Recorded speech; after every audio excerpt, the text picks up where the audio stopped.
Okay, let's get started. So, thank you again, everyone, for taking the time to join us today, and also to DFAT for supporting our webinar series under the Partnerships for a Healthy Region initiative. This webinar is a bit of a different one and a very exciting one for us. It's about an important step in the evolution of beyond essential systems. Over the past decade, we have had the great privilege of working with governments, development partners, and other organisations across the Pacific and other low resource settings around the world, with the goal of helping to build stronger and more sustainable health systems, in particular through the use of digital health tools. As we've grown, we've also thought really carefully about our organisational structure and how it can best support that mission into the future. And that has led us to establish BES International as a registered charity and not-for-profit organisation. For us, this isn't about changing who we are. It's really about creating a structure that better reflects our purpose and the ways in which we've already been working over the last 10 years. It reinforces our commitment to working alongside our partners in a way that's sustainable, transparent, and focused on long-term impact. Today we have Dr. Michael Nunan presenting, and as most of you know, Mike began the journey of establishing Beyond Essential Systems 10 years ago, and he has led the transition now to BES International as a registered charity and not-for-profit. He's going to take us through what this change means in practical terms, what you can expect over the coming months, and how it will support our work together going forward. As usual, if you have any questions throughout the presentation, please pop them in the chat and we will respond there, and we'll come back to them at the end of the presentation. So with that, I will hand over to you, Mike, to begin. Thanks, Em. Let me make sure that I'm sharing the right screen. It is a very different webinar this morning, and it's quite exciting for us. Some people might find it really boring, so you can give us your feedback afterwards. But usually our webinars have focused on quite technical aspects of digital health in the region and around the world. And certainly I very rarely present at these webinars, but we thought we'd do something different today. We've been doing some communications about becoming a not-for-profit, and there are a ton of questions about what that means, what it means in practice, why we're doing it, and all that sort of thing. So we thought we'd take the webinar today to talk about it and talk about why we're doing it and what it means in practice. So bear with us. So this is our history. We started in 2016, actually right at the end of 2015 as a private company. And the aim was to work on health technology and supply chain challenges. Specifically, we started implementing M-Supply in a couple of countries and grew out from there. But from the beginning, we've operated without a profit motive. Nearly all of our surpluses have gone back into projects. We've put literally hundreds of thousands of dollars into hardware, into extending projects, beyond their original contract value, to extending work plans, to supporting travel and training for a whole ton of Pacific Islanders and other people, and our own staff. And so it's always operated internally in a lot of respects as a not-for-profit. And over the years, we've grown so that we've now got a little over 60 staff. We've worked in more than 20 countries now. We've never had any debt. We've never given away equity. So we're in a really, really nice position to be able to do this. All of this begs the question, of course, why didn't we just start it as a not-for-profit? If that was always our motive and that was always how we were going to run it. And there's a couple of answers to that. The most relevant answer is when BES started, it was just me. It was just me as a consultant putting a bit of a structure around what I was doing. And it would have felt really, really weird to have a board overseeing me, and to put in place the pretty detailed and robust and lots of overhead required for not-for-profits in Australia. There's actually a lot more reporting you have to do, and there's a lot of hoops you have to jump through. And to do that for one individual would have felt and been ridiculous. So it wasn't that we ever sort of set out, to have this big, for-profit, not big, but medium-sized for-profit organization. It just grew fairly organically over the years. And we've been really, really lucky to have some fantastic, wonderful staff join over the years, and a great senior team. And it became really long overdue to sort of put a more formal structure around what I and others within Beyond Essential Systems had always considered what we did. A second reason is that Beyond Essential Systems has got to be one of the stupidest names for an organization ever. There is actually a reason why we called it Beyond Essential Systems, but it's a boring reason, and I don't think anyone's interested in it. So giving us a chance to change our name is half the motivation.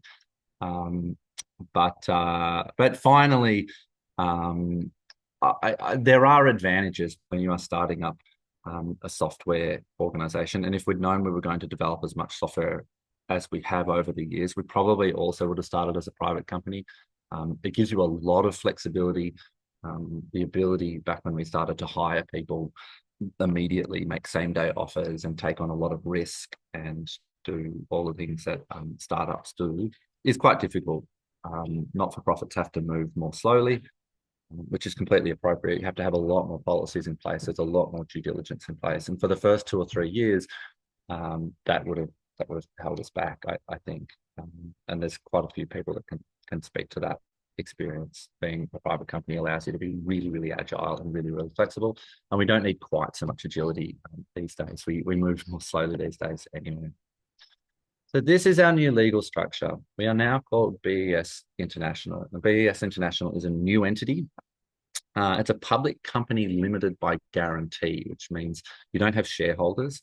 You have directors and you have members. And the company is limited by basically a promise that those members make, that they will be liable for the company.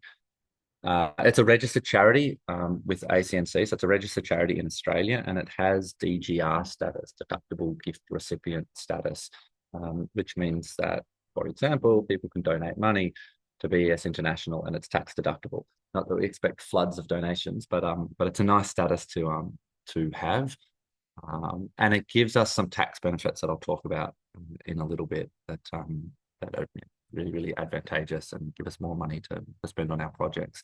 So it's a not-for-profit by structure and by law, not just that we run it like a not-for-profit, but it actually is a not-for-profit. So there are no shareholders, there's no dividends, and the company can't distribute profit to individuals.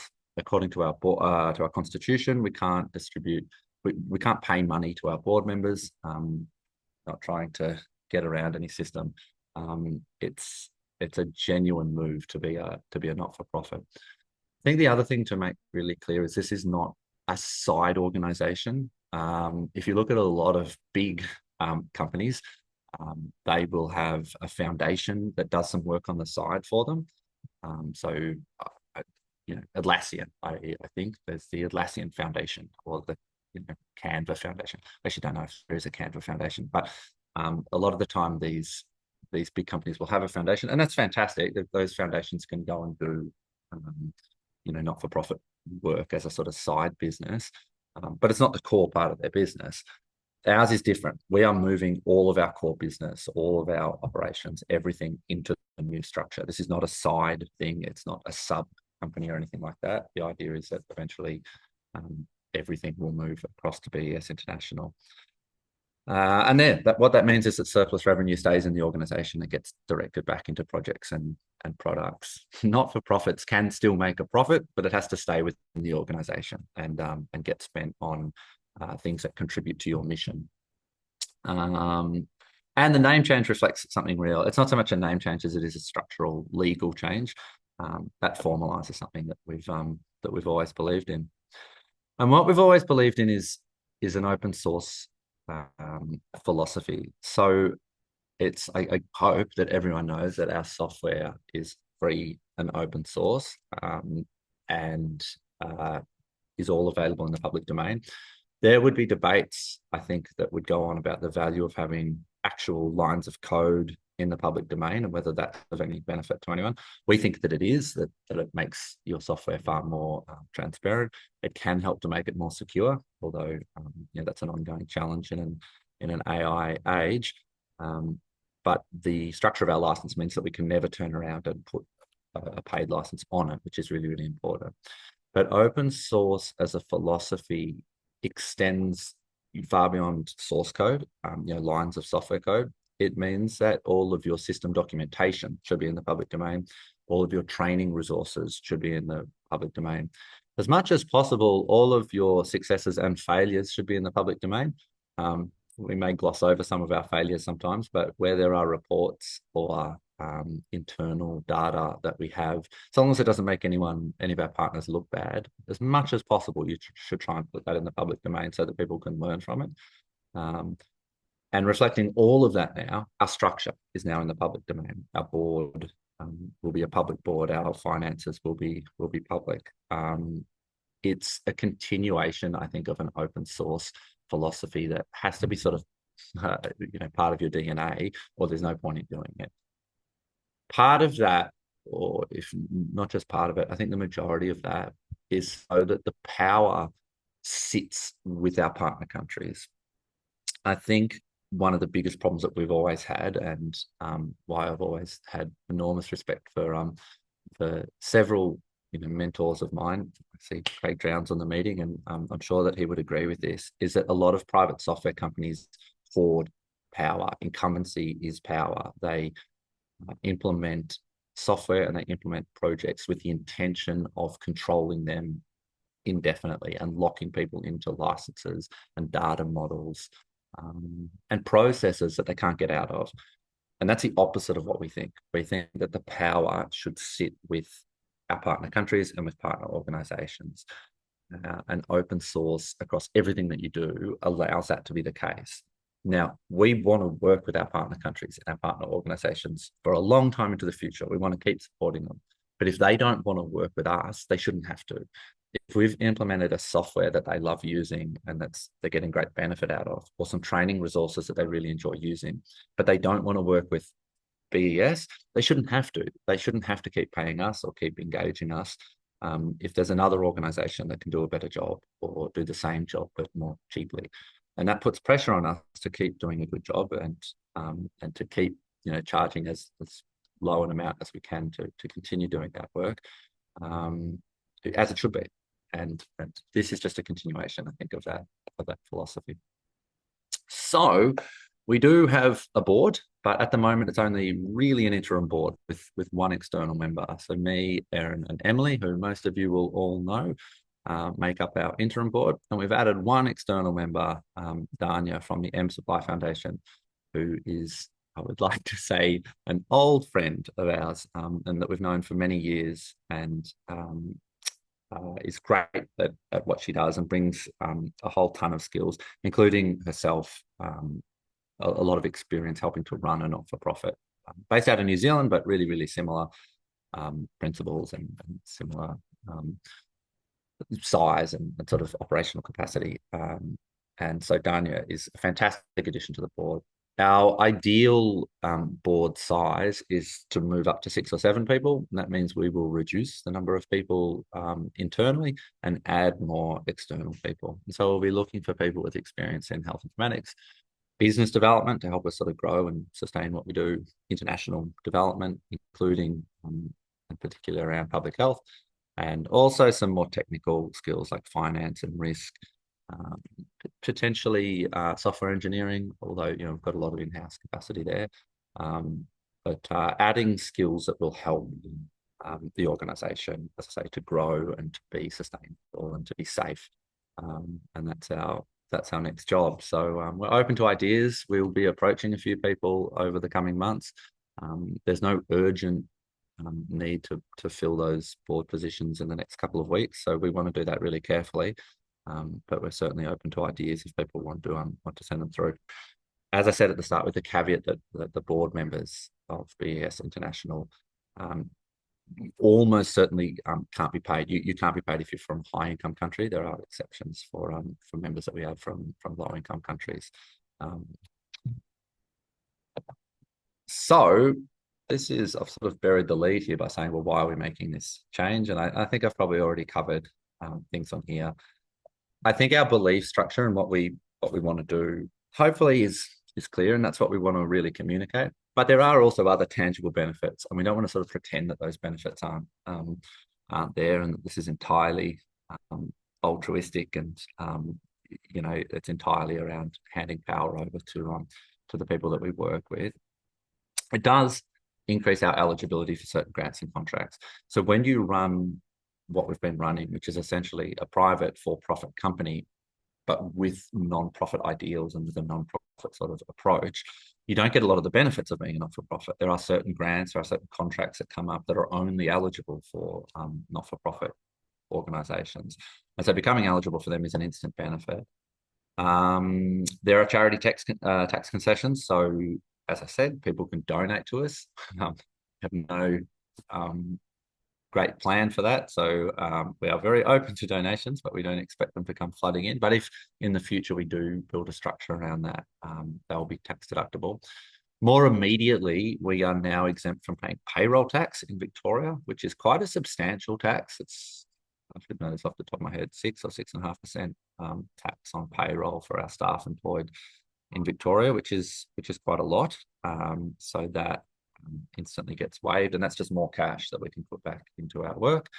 And then salary packaging for our Australian staff is instantly available, which is a fairly significant benefit. Not mountains of money, but for a lot of people, it's anywhere up to I don't know what they said in our meeting the other day, about a 10% pay increase for some of our staff overnight, which is enormous and a really great benefit to coming and working for us. That also helps us to go out and recruit people where we need to. It's an extra benefit that we can sell to them to come and work with us without having to instantly pay them, more money. So how will the transition work? Well, we are open for business. We actually registered a little while ago, but as of the 1st of July, all of our Australian staff have been moved into the new organisation. So as I said, this is not a token gesture. All of our contracts have now been updated. All of our staff now work for BES International. And yeah, as I say, we've moved across to the new entity. We have staff in New Zealand and in Fiji where that is slightly trickier. There are entities that are still owned by Beyond Essential Systems, and we will be doing work over the coming months and years to move them across. It's slightly, as I say, slightly trickier. It's also less urgent though, because the tax concessions are not available to those staff, unfortunately. So yeah, the salary packaging is only available to Australian staff, so there's just less of an urgent incentive to get those staff moved across. Wherever possible, all of our new contracts and grants and work will be delivered under BES International. And when we say where possible, we realize it's not going to be possible to move every contract over immediately. And in some cases, or most cases, we're not going to try. If we're halfway through a piece of work and that's all going quite well, it's really, really tricky with most major international partners to just move a contract over. So what we're aiming to do is have all new contracts. There may be some exceptions where we've got a really long-term contract or a long-term grant where we'll go and discuss shifting it over to the new entity. But really moving forward, it's going to be new contracts and grants, and then just sort of a case-by-case basis for all of our current work. Now, that has implications for things like due diligence. At the moment, if you apply for a tender or you apply for a grant, or you're just applying for any kind of work, there's due diligence, obviously, that goes around that, where you have to show financial records, we have to give references, we have to show case studies and history of our work and all that sort of thing, that are obviously very, very important and a huge part of how you go out and win work. And BES International doesn't have any history, doesn't have any financial records that predate the 1st of July this year. So we'll be working with our partners to help them understand that it's in a lot of ways the same organisation, it's the same executive, it's the same staff, and yeah, just work with them one by one on getting them to understand that and making sure that they accept those sorts of things. So that's what we might call due diligence. There will be new banking arrangements have to pay into different bank accounts and all that sort of thing. And that's going to be a slow process with every partner and donor. With some partners where we work a lot more closely with them, I don't think it'll be a particularly difficult conversation. It might be a bit of a long process, but they understand what we're doing.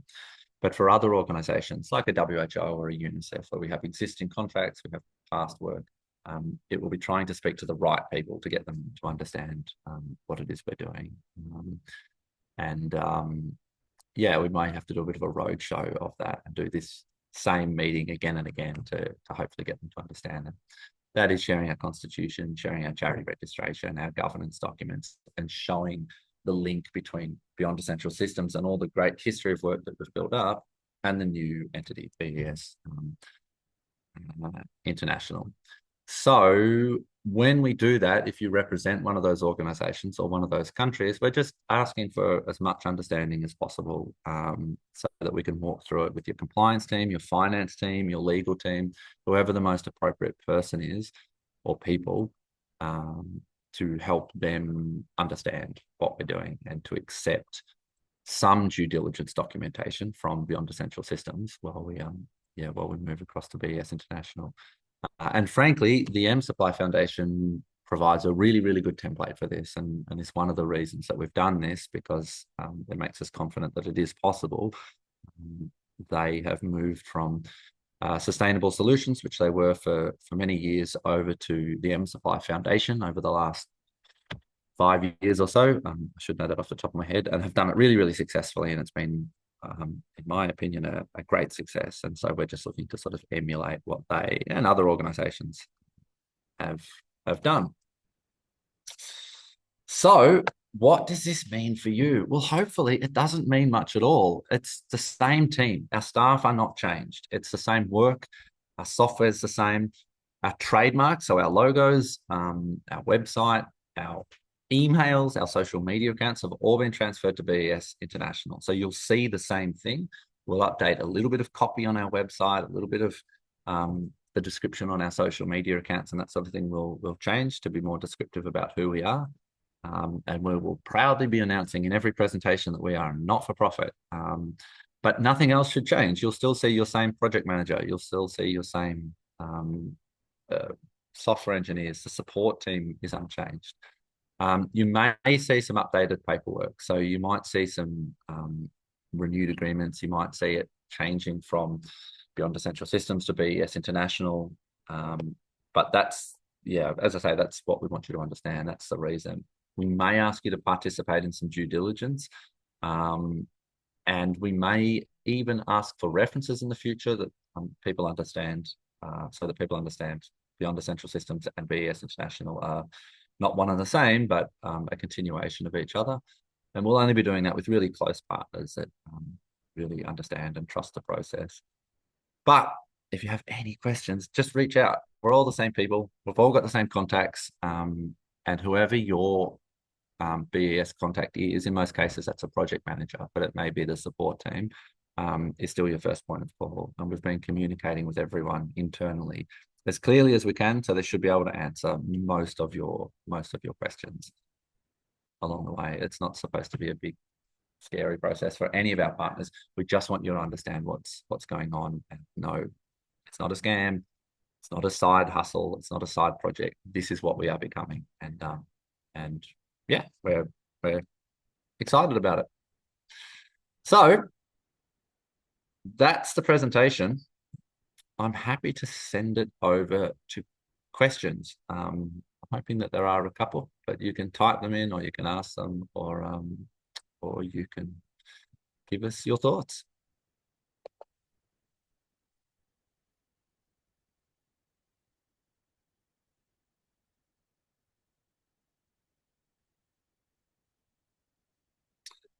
And if there are no questions, although I will give a couple of minutes while you think about it, a big shout out to everyone in Samoa this week.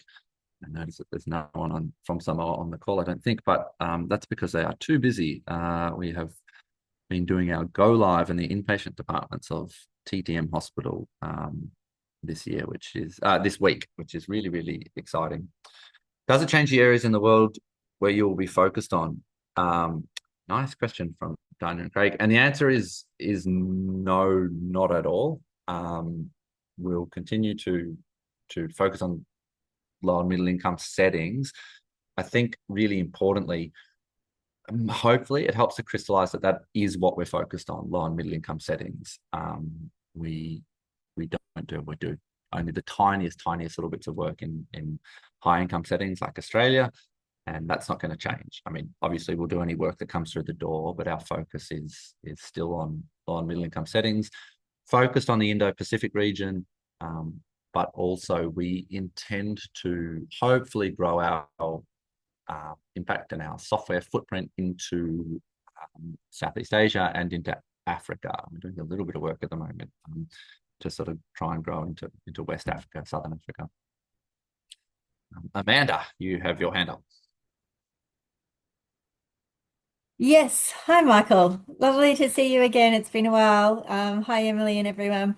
I didn't really have a question. Well, maybe it's a backwards question. I was going to comment just to say, I think this will be responded to positively across the Pacific and might help to build a bit of trust. Although I know you've got great relationships already, but I mean, in our conversations with our stakeholders that use Tupaya, there's always this question about sustainability and, not trusting whether a private company is going to really be there for them and this kind of thing.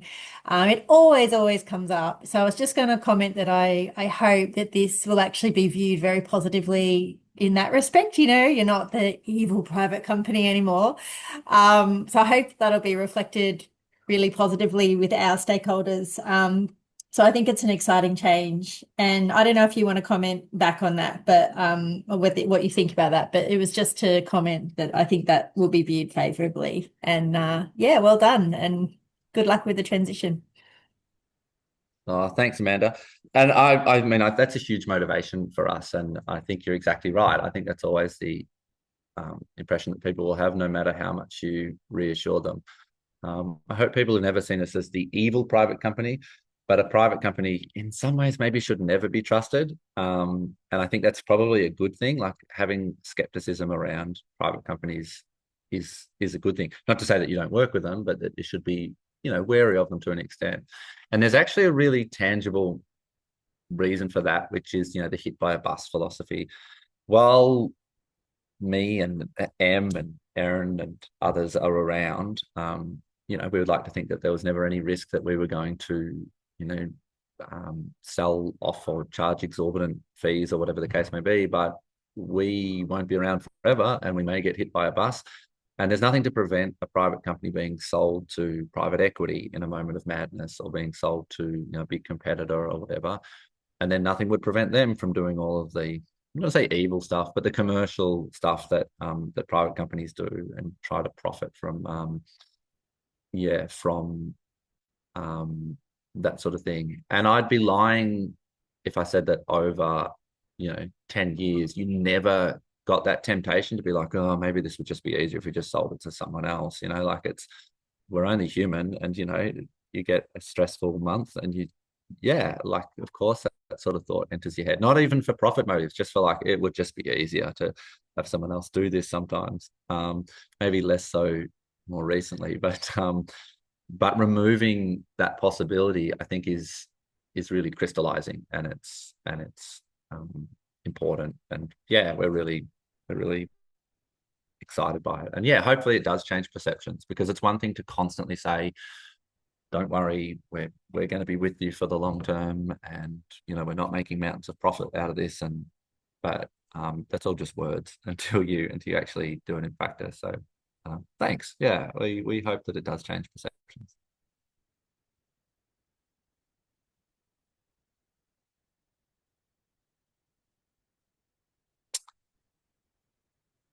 Wow. With those two questions taken care of, we will call this, I don't know if it's our shortest webinar ever, but there is nothing wrong with brevity. So I will throw back to Em to close, but thank you to everyone for sticking with us for the last 10 years, and hopefully everyone's around for the next 10 years and beyond. But yeah, it's really exciting and we're pumped. So yeah, Em, back to you. Thanks, Mick. And thanks everyone again for joining us. It's a really exciting time for all of us. And we're looking forward to the next decade of work at BES International. That is the end of the webinar today. We will see you at our next webinar in about a month's time, and you'll get an email about that webinar, the topic, etc. if you sign up to our newsletter. Same newsletter, don't need to change anything on that regard. So thanks so much everyone and have a lovely day.